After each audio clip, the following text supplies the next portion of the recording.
Love story by Pradeep channel में आप लोगों का स्वागत है। हाथ जोड़ के आप लोगों से हम यही निवेदन करेंगे, हमारे चैनल में आप लोग नए हैं तो हमारे चैनल को सब्सक्राइब करें और ज़्यादा से ज़्यादा शेयर करें। एक हम लोगों के ऐसे रहस्य बातें बताने जा रहे हैं जिसमें बहुत बड़ी घटना है, जैसे कि एक बाप और नालायक बेटे की कहानी। बात ये होती है कि बाप एकदम सीधा साधा और बेटा एकदम नालायक। इसके बहुत उसको रास्ता दिखाने के लिए बाप बेटों को क्या करता है, उस घटना को देखने के लिए हमारी वीडियो को पूरे लास्ट तक जरूर देखिएगा, तब बहुत अच्छे ढंग से आप लोगों को समझ में आएगा। बात यहाँ से है कि एक बाप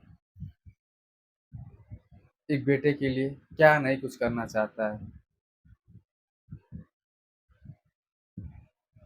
एक गांव में एक सोहन नाम का आदमी रहता। उसका एक बेटा था। वो अपने बेटे से बहुत परेशान था और उसका बेटा दिन भर इधर उधर भी काम धाम का घूमता रहता था। उसका बेटा हमेशा सोचता था कि हमारा बेटा कैसे सुधरेगा, कब सुधरेगा, कैसे क्या करे, और उसका बेटा मानता नहीं। अचानक एक दिन होता क्या है कि सोहन के मन में कुछ ख्याल आते हैं अपने बेटे को रास्ता दिखाने के लिए। रास्ता दिखाने के लिए अपने बेटे को ख्याल यही आता है कि अपने बेटे को बुलाता है और अपने बेटे से कहता है कि बेटा सुनो, जाओ घर में अलमारी में एक घड़ी रखी हुई है, लेकर आओ। सोहन के बेटा घर में जाता है और अलमारी लेकर बाहर आता है। तो सोहन अपने बेटे से कहता है कि बेटा, इस घड़ी का कीमत आप जाओ मार्केट में यानी बाजार में पूछ के आओ कितने रुपए की बिकेगी। सोहन सोचता है पिताजी हमसे क्या करवा रहे हैं। सोहन के लड़का मार्केट में उस घड़ी को लेके चल देता है। मार्केट में ले जाने के बाद वो लड़का तमाम दुकानदार और तमाम आदमियों से पूछने लगता है इस घड़ी का रेट कितना है। कोई 400, कोई 500, कोई 400, कोई 900, कोई 800, कोई 1000, कोई सेम रेट मार्केट में लगने लगता है। इसके बाद होता क्या है कि सोन थक जाता है, किसी का एक्चुअल रेट कोई इसको बताता नहीं है।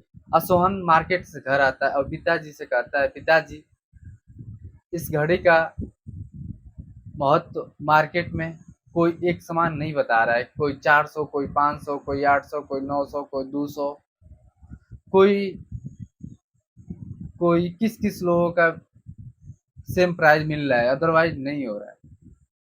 सोहन के पिताजी का सोहन कहते हैं अपने बेटे से ठीक है, इस घड़ी को ले जाओ अलमारी में रख दो।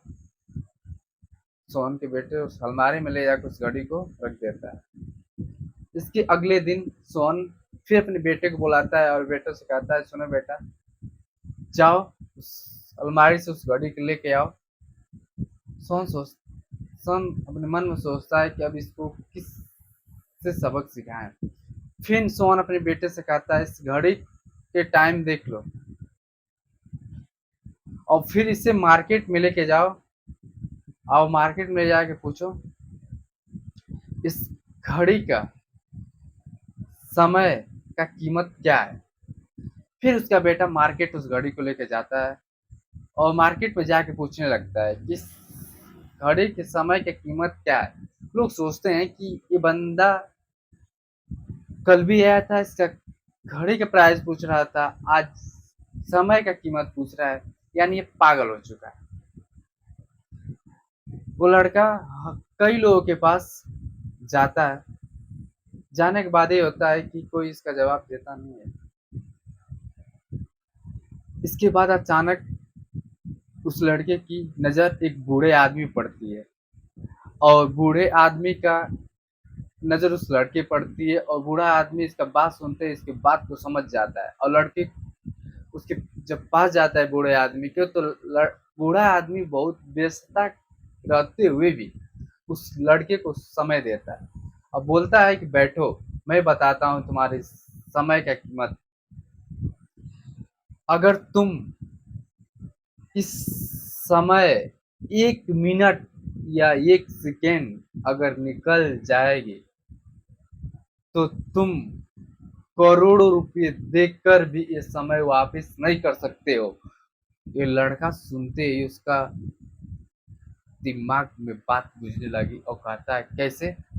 कहते हैं कि पैसा चला जाएगा तो पैसा कल की डेट में आ सकता है, बट ये समय, ये तारीख के डेट अगर चली गई, और ये एक पल और 1 सेकेंड और मिनट तुम लाख चाह के भी नहीं ला सकते हो।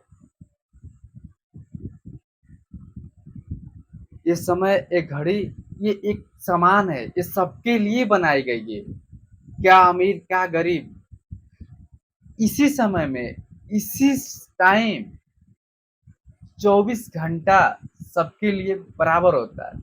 इसी में कोई अमीर बन जाता है, इसी में कोई गरीब बन जाता है, बट सेम समय, सेम घंटा, सेम सब कुछ है।